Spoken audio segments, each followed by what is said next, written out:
दोस्तों सभी बैंकों में केवाईसी अपडेट की प्रोसेस काफ़ी तेज़ी से चल रही है और जो लोग अपना केवाईसी अपडेट नहीं करवा रहे हैं उनका अकाउंट भी बंद किया जा रहा है।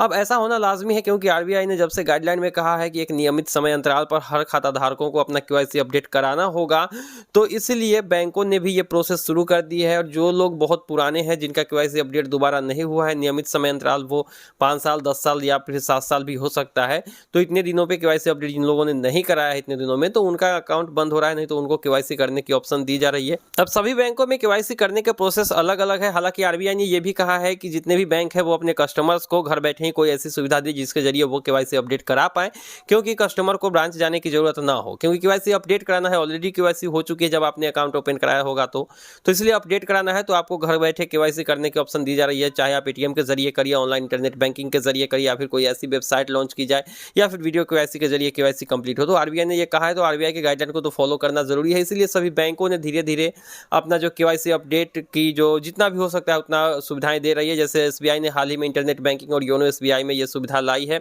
और पीएनबी का ऑनलाइन आधार सीडिंग हो रहा है। अब यहाँ पर बात कर लेते हैं अगर बैंक ऑफ बड़ौदा की, तो आज के इस वीडियो में आपको बताएंगे कि बैंक ऑफ बड़ौदा में आप किस तरीके से अपना केवाईसी अपडेट करा सकते हैं, और साथ ही साथ अपने खाते को एनपीसीआई से भी लिंक कर सकते हैं। ठीक है, इस प्रोसेस को फॉलो करिएगा, एनपीसीआई से भी आपका खाता लिंक हो जाएगा। तो चलिए देख लेते हैं। बाकी कोई भी बैंक अगर आप यूजर हैं तो कमेंट करिए, उस बैंक से रिलेटेड भी जितना सुविधा हो सकेगा केवाईसी का उपलब्ध, वो सारी वीडियोस आप लोगों को मिल जाएगी। इसलिए चैनल को सब्सक्राइब करके नोटिफिकेशन बेल को हिट जरूर करिएगा। तो चलिए देखते हैं कि बैंक ऑफ बड़ौदा में केवाईसी अपडेट हम कैसे करते हैं घर बैठे बिना इंटरनेट बैंकिंग के। तो इसके लिए सबसे पहले आपको सीधा अपना जो है क्रोम ब्राउजर ओपन करना, कोई भी ब्राउजर ओपन करिए और bank of Baroda KYC update जैसे ही आप सर्च कर लोगे, वैसे मैं वेबसाइट की लिंक भी दे दूंगा नीचे, तो आपको बहुत सारे लिंक दिखाई देगी। तो उसमें यहाँ पर आप देख सकते हो ये वाला लिंक जो है आपको इस पर क्लिक कर देना है। जैसे इस लिंक पर क्लिक करेंगे बैंक ऑफ बड़ौदा की एक वेबसाइट खुलेगी जहां पर आपको आधार कार्ड लिंक करने का ऑप्शन मिलेगा, यानी कि केवाईसी अपडेट वाले पेज पर सीधा आ जाएंगे। यहाँ पर इन्होंने क्लियरली कहा है कि आपके पास आपका आधार कार्ड होना चाहिए, बैंक में रजिस्टर नंबर भी होना चाहिए, और आधार कार्ड में भी रजिस्टर मोबाइल नंबर होना चाहिए। एक ही नंबर ना हो कोई फर्क नहीं पड़ता है, लेकिन अलग अलग नंबर लेकिन लिंक होना ज़रूरी है। अगर आपका भी ऐसा कुछ है, आधार में खाता लिंक है तो अच्छी बात है, बैंक में भी खाता लिंक है तो अच्छी बात है, आप प्रोसीड कर लीजिए। और अगर नहीं है लिंक तो फिर आपको ब्रांच जाना होगा। तो यहाँ पर चलिए, चूंकि आधार में लिंक है अगर हमारा, तो हम यहाँ पर ओके कर लेंगे।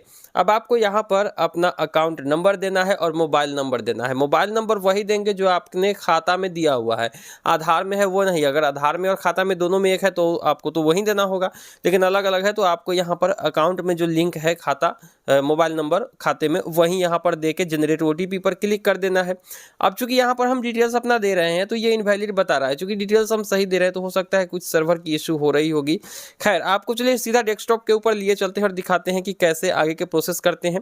तो यहाँ पर अकाउंट नंबर और मोबाइल नंबर डाल के जनरेट ओटीपी पर क्लिक करेंगे तो फिर आपके खाते से रजिस्टर नंबर पर एक ओटीपी आएगी। उस ओटीपी को दर्ज करके आपको सबमिट करना है। जैसे ही ओटीपी डाल के आप कंफर्म करोगे, आपके अकाउंट की डिटेल्स आपके सामने होगी। अब यहाँ से आप वीडियो को 1080p पर देखेंगे तो आपको क्लियर दिखाई देगी, क्योंकि डेस्कटॉप की स्क्रीन रिकॉर्डिंग उतना क्लियर आपको लो क्वालिटी में नहीं दिखेगा। तो चलिए यहाँ पर हम कंफर्म करते हैं, और जैसे ही आप कंफर्म करोगे आपका जो अकाउंट की डिटेल्स होगा वो आपके सामने होगा, जैसे कि आप यहाँ पर देख सकते हो। अभी यहाँ पर आपका कस्टमर आईडी सिलेक्ट करना है। जैसे ही आप अपना अकाउंट सिलेक्ट कर लेंगे, जैसे कि मेरा यहाँ पर कस्टमर आईडी और नाम शो हो रहा है, तो इसको सिलेक्ट कर लेना है। फिर आपको यहाँ पर अपना आधार नंबर दे देना है।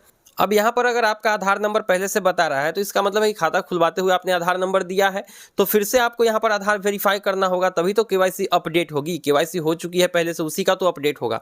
तो यहाँ पर आधार नंबर आपका शो हो रहा है तो कोई दिक्कत नहीं। अब यहाँ पर 3 ऑप्शन दिखाई दे रहे हैं। इसमें जो है अगर आप अंगूठा लगा के पैसा निकालना चाहते हैं आधार से तो इस पर क्लिक करके ही सबमिट करिएगा। और अगर आप चाहते कि नहीं हमें अंगूठा लगा के भी निकालना है और डीबीटी सरकारी योजनाओं का लाभ लेना है अगर, और सीधा पैसा खाते में आए, तो बीच वाले ऑप्शन को सिलेक्ट करना है। और अगर आप चाहते हैं कि हम किसी भी तरीके की ट्रांजैक्शंस नहीं करना चाहते, ना अंगूठा लगा के, ना हमको सरकार का कोई भी लाभान्वित राशि चाहिए, तो डीबीटी लिंक नहीं कराना है, तो फिर नीचे वाला ऑप्शन आपके लिए खुला हुआ है। तो मैं कहूँगा कि आप बीच वाला ऑप्शन सिलेक्ट कर लीजिए, ताकि कहीं पर भी आधार लिंक फिर से कराना ना पड़े डीबीटी वगैरह लेने के लिए, जैसे आपका जो आवासीय पैसा हो गया या फिर आपका पेंशन वगैरह। तो इसके लिए आप बीच वाले पे सिलेक्ट कर लोगे। अब यहाँ पर आधार नंबर आपका शो रहा है, अगर नहीं शो रहा होगा तो आपको आधार नंबर डालने की ऑप्शन मिल जाएगी।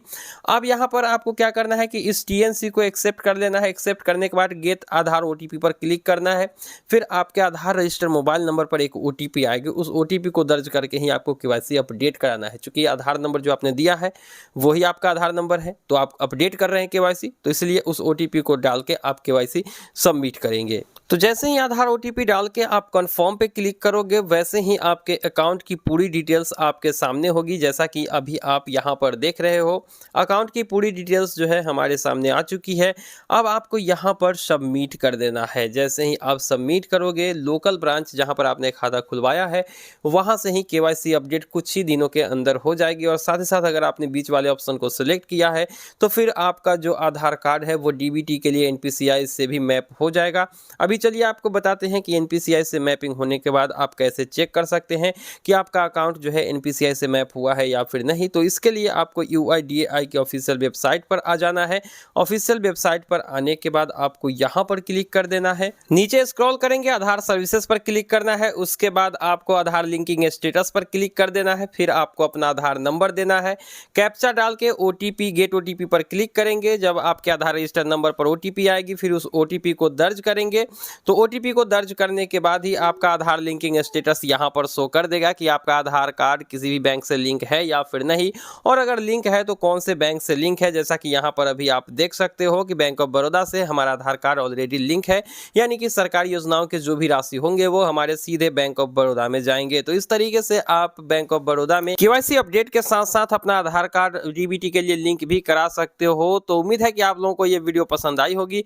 वीडियो पसंद आए तो वीडियो को लाइक करके चैनल को सब्सक्राइब करिए। मिलते हैं किसी नई वीडियो में, दीजिए इजाजत। Thank you.